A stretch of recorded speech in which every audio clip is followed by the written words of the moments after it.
80% पंजाब जो है ना पाकिस्तान को दे दिया और 20% हिंदुस्तान में रहा। हाँ। तो कितना बड़ा सिखों के साथ में, पंजाबियों के साथ में कितना बड़ा धोखा हुआ है देखिए।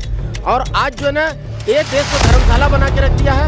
आज 10-10 बच्चे जो पैदा कर रहे हैं, आने वाले में जनसंख्या विस्फोट से क्या हाल होगा देश का, कितना गरीबी, सरकार कितना संभालेगा। केजरीवाल तो उखाड़ के फेंक देंगे मोदी सरकार को, कह रहे हैं वो। कहने से नहीं होता है। अगर हाँ। कहते तो इंडिया में अभी क्या बताऊं मैं। हाँ। आज तक आपने देखा होगा कि किसी चीफ मिनिस्टर को किसी ने थप्पड़ मारा है? आज तक देखा है? तो उन्होंने खाया है थप्पड़। कुछ ना कुछ तो बात होगी जरूर, हाँ। है ना? हाँ। तो क्योंकि दिमाग है, अब पब्लिक वो अनपढ़ नहीं है, पब्लिक समझदार है कि वो जज कर सके कि कौन गलत है कौन सही है। हाँ। ये चीज़ कहना चाह रहा हूँ मैं। केजरीवाल अगर इतने साफ है तो उनको तो जो ईडी के संबंध आ रहे हैं उनका जवाब देने के लिए कोर्ट में आना चाहिए ना। कितने कोर्ट में उनके जवाब आ रहे हैं, वो कोर्ट में क्यों नहीं आ रहे हैं? उनको तो यही पता ना जिस दिन वो कोर्ट में आएंगे, क्योंकि जज से बड़ा तो कोई फैसला दे ही नहीं सकते। जिस दिन कोर्ट में आएंगे उस वक्त फैसला हो जाएगा, उनके सारे जवाब होगा, वो दिल्ली के सामने आ ही जाएगा कि उन्होंने क्या करा है क्या नहीं करा। अच्छा ये बताइए, जिस तरीके से पंजाब में किसान बाहर निकल कर आ रहे हैं, बीजेपी का कहना है कि जो किसान है ये किसान नहीं है, आम आदमी पार्टी के लोग हैं, कांग्रेस के लोग हैं। आप कितना सही मानते हैं इस बात को? ये भी हो सकता है, चुनाव आने वाले हैं तो हो सकता है ये कोई बड़ी प्लानिंग उनकी। लेकिन ये है जो भी किसान है वो भी परेशान है, जब भी तो आया, कोई फालतू में थोड़ी आएगा। सरकार को उनकी बातें सुननी चाहिए, जो जायज़ है वो माननी चाहिए। लेकिन वो इलेक्शन के वक्त ही क्यों आएगा? ये भी तो बोल रहा हूँ मैं आपको कि ये सब वोटिंग लेने के और मोदी सरकार की छवि बेकार करने के रणनीति है। उन्होंने कहा कि मोदी ग्राफ का जैसे ग्राफ जो बड़ा है ना, हम उसे नीचे गिरा देंगे मोदी के ग्राफ को। तो वही तो अब यही तो करेंगे, वो हिंदू मुस्लिम के लगाएंगे उन पे, किसानों के बोलेंगे, और क्या कहते हैं रोजगार नहीं मिल रहा युवाओं को। अब युवा इतना समझदार होगा और पढ़ा लिखा और एजुकेट होगा तो वो खुद ले लेगा। मैं खुद यूपीएससी एस्पिरेंट हूँ तो मैं खुद ही तो लूँगा। अब मैं सरकार पे थोड़ी ब्लेम करूँगा कि मैं रोजगार नहीं मिल रहा। सरकार मेरे घर आके रोजगार थोड़ी देगी कि आइए आपको आईएएस बना दे। कोई काबिलियत होगी, कोई बात होगी, जब तो देगी मेरे को। सीधी सी बात है, अगर आपके अंदर टैलेंट है, तो job है। टैलेंट गेन करना इंसान का खुद का काम है। हाँ। ठीक है, और टैलेंट को इंक्रीज करने के लिए भी बीजेपी ने अभी फैसिलिटी भी बहुत इंक्रीज कर दिया। अच्छा। ये नहीं है कि अभी सरकार, इन्होंने सही बोला कि सरकार घर तक आएगी रोजगार देने के लिए। अगर टैलेंट है तो आपको कुछ ना कुछ मिल ही जाएगा, कुछ ना कुछ मिल ही जाएगा, ऑब्वियसली। तो लगता है कि युवाओं को मोदी सरकार के ऊपर नहीं रहना चाहिए, बल्कि अपने स्किल्स को डेवलप करना चाहिए, इसी वजह से रोजगार मिलेगा। स्किल डेवलप करनी चाहिए, और सब में बड़ी बात आज के टाइम में हमारे देश को ज़रूरत है तो पॉपुलेशन कम की। मैं कुछ आपको बताना चाहूँगा। मैं एचआर डिपार्टमेंट में काम करता हूँ। लोगों का कहना होता है कि मुझे रोजगार नहीं मिल पा रहा है। हाँ। जो अभी कुछ नहीं कर पा रहे हैं वो डायरेक्ट सरकार को दोषी देती है। लेकिन मैं उससे एचआर डिपार्टमेंट में हूँ, मैं उससे 4 सवाल पूछता हूँ, कम्युनिकेशन चेक करता हूँ, तो वो कहाँ है भाई? वो कहाँ है आपके पास? अगर वो होता उसके बाद आप सरकार को बोलो कि आपको अपॉर्चुनिटी नहीं मिल रही है, उस चीज़ में बस मुंह बंद कर लेता है ना। तो सबसे बड़ी है ना, देश में पॉपुलेशन कम करो। तुम देख रहे हो कि चाइना को पीछे छोड़ चुके हैं पॉपुलेशन में। अच्छा। जब तक हम पॉपुलेशन भाई सोर्सेज जो होते हैं लिमिटेड होते हैं, पॉपुलेशन भी कम नहीं होगी तो भाई तुम कैसे नहीं, कहना बिल्कुल सही, हम चाइना से भी आगे निकल चुके हैं, अब नंबर 1 पे हैं। वो बात ठीक है। इन्होंने कहा पॉपुलेशन को रोकना, वो चीज़ काम चल रहा है, लेकिन ये कहना है कि उससे कम कर देना। अभी थोड़ी ना कोई आपदा करके हम कम कर दें। आपदा करके कहने का मतलब अगर एजुकेट करो, समझाओ लोगों को कि पॉपुलेशन कितना बड़ा इशू है हमारे देश के लिए। मतलब जो 10-10, 12 बच्चे पैदा करते हैं वो शिक्षा पे ध्यान नहीं देते, चीजों पे ध्यान नहीं देते। अब देखो जो 10-10 वाले 12 लोग कर रहे हैं वो कम्युनिटी क्या ही बोले उनके बारे में। सबको ये है कि एजुकेटेड हो, सबको एजुकेटेड बताओ, क्योंकि हमारे जो देश के सोर्सेज है वो लिमिटेड है। हाँ। सब चीज़ के सोर्स जो सरकार के पास होता है वो लिमिटेड होता है। अब हमारे हर साल इतने बच्चे पास होते हैं, ग्रेजुएट होते हैं, किस किस को सरकार नौकरी देगी? आप ये तो बताइए। आप सरकार के ऊपर बोलते हो तो सरकार किस किस को जॉब घुमा दिया? आपने शायद बात को घुमा दिया। यहाँ पे सरकार को आप फिर से इसका मतलब ब्लेम कर रहे हैं। यहाँ पे ये बात है कि पॉपुलेशन अगर ज़्यादा है तो इंडिया इतनी छोटी कंट्री नहीं है ना जो वो सर्वाइव नहीं कर सकते हैं। अगर पॉपुलेशन बढ़ रहा है, देखा इंडिया कितनी बड़ी कंट्री है भाई। 7th में आती है, टॉप 7th में आती है हमारी इंडिया। इकोनॉमी चला रहे हो, इकोनॉमी में ऊपर आ रहे हो, इसका मतलब ये नहीं कि तुम पॉपुलेशन की उस पे बिहाफ पे कुछ भी कर सकते हो। मैं वो नहीं कह रहा हूँ कि पॉपुलेशन को बढ़ाओ, इन्होंने बोला कम करो। सरकार नहीं कहती आपको कि बच्चे पैदा करो।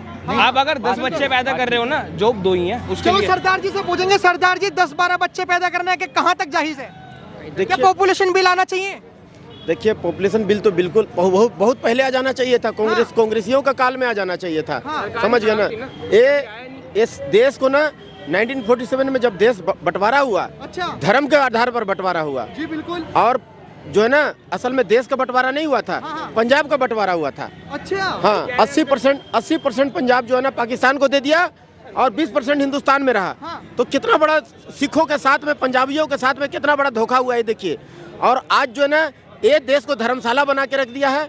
आज 10-10 बच्चे जो पैदा कर रहे हैं, आने वाले में जनसंख्या विस्फोट से क्या हाल होगा देश का, कितना गरीबी, सरकार कितना संभालेगा, कहाँ से इतना धन, कहाँ से इतना अन्न आएगा। इसलिए हम तो हमारे तो जो बोले थे ना उस पर जो है अमल करना चाहिए। हाँ, तो उस पर अमल भी कोई नहीं करता है। तो ये जो है ना मोदी साहब जो बिल ला रहे हैं वो बिल को तुरंत बहुत पहले लागू कर देना चाहिए था। लेकिन देखिए वो तो कहते हैं कि बच्चे तो अल्लाह की देन होते हैं, हम तो इसमें कुछ नहीं कर सकते। बच्चे तो अल्लाह की देन है, जितने देंगे उतने लेंगे हम। देखिए ऐसा नहीं है खाली मुस्लिम लोग ही, हिंदू लोग भी हाँ। बच्चे ज्यादा पैदा करते हैं। हाँ। सबको ही ज्यादा पैदा करता है। हाँ। तो ये सबका समस्या है, खाली मुस्लिम को टारगेट करके खाली उनको बोलना ठीक नहीं है। हाँ। हिंदू लोग का भी 4 बच्चा है। हाँ, हाँ, हाँ हाँ, तो फिर तो उनको भी देखिए, उनको भी बोलिए, सबको एक नज़र से देखिए। तो हिंदू मुस्लिम सिख ईसाई कोई भी हो, जो अगर 2 से ज़्यादा बच्चा पैदा करता है तो उस पर एक नियम रहना चाहिए, एक कानून बनना चाहिए, जो कि मोदी साहब ला रहे हैं। उसको हंसते हंसते पास करिए ताकि सब कोई सुरक्षित रहे, सबका जो है ना भला हो, देश का भला हो। वो जो अन्न जो है ना एक लिमिटेड जो है ना, सबको खाना मिले, सबको 2 रोटी मिले, कोई भूखा नहीं सोए, ऐसा एक तो सिस्टम होना चाहिए देश में। आपने कानूनों की बात करी, कानून तो सीएए भी आने वाला है। अमित शाह जी ने साफ कह दिया कि इलेक्शन से पहले हम सीएए लागू कर देंगे। क्या लग रहा है कि देश में माहौल शांत रहेगा? अरे मेरे भाई, अमित शाह जी काहे लेट कर रहे हैं? खाली बोलने से नहीं होता, उसको लागू कर दीजिए सर। हमारे माई बाप, उसको लागू करिए तुरंत। अच्छा। एकदम बेधड़क। आप जितना आपको सीट चाहिए उतना सीट यहाँ का पब्लिक देगी। हाँ। आप जो मोदी की सरकार जो है ना हर काम करने में सक्षम है। हाँ। आप बेधड़क करिए देश के लिए। हाँ। जो देश का हित में हो ना, हाँ। वो बेधड़क करिए। यहाँ का जनता, यहाँ का आवाम आपके साथ है। लेकिन अगर शाहीन बाग की तरह प्रोटेस्ट हो गया तो?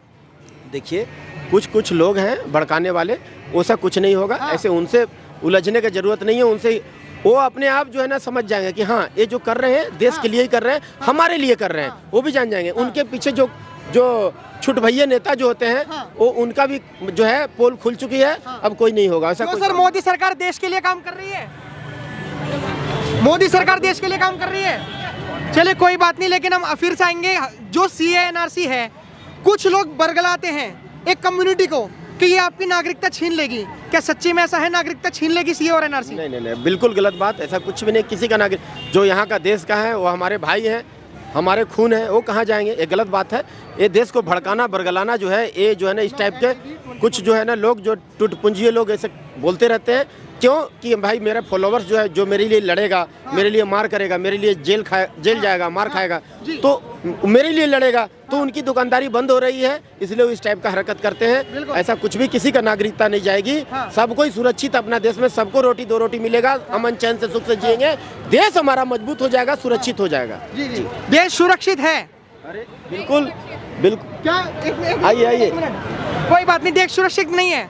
देश सुरक्षित है, सुरक्षित है 100%। 2 ही चीज तो होता है, जान और माल। हमारा जान भी सुरक्षित है मोदी की सरकार में, और माल भी सुरक्षित। आपने सुरक्षा की बात कर दी, लेकिन एक बात बताइए, मणिपुर देश का राज्य है, लेकिन बंगाल देश का राज्य क्यों नहीं है? बंगाल में संदेश खाली में 100 से ज्यादा महिलाओं का बलात्कार हो गया, और ममता बनर्जी क्या मल्लिकार्जुन खड़गे भी बोलने को तैयार नहीं। क्या मजबूरी है विपक्ष की? देखिए इसके बारे में तो अभी स्क्रिप्ट तैयार नहीं किया हूँ। अच्छा। हाँ, जब तैयार करूंगा फिर बता दूंगा। अभी लेकिन आपको लगता है कि महिलाओं को कभी राज्यों में नहीं बांटना चाहिए, महिलाओं को महिलाओं की नजर से देखना चाहिए? देखिए उसके बारे में मैं कल बताऊंगा आपको। हाँ। हाँ, अभी स्क्रिप्ट तैयार नहीं किया हूँ। अच्छा, बहुत बहुत धन्यवाद।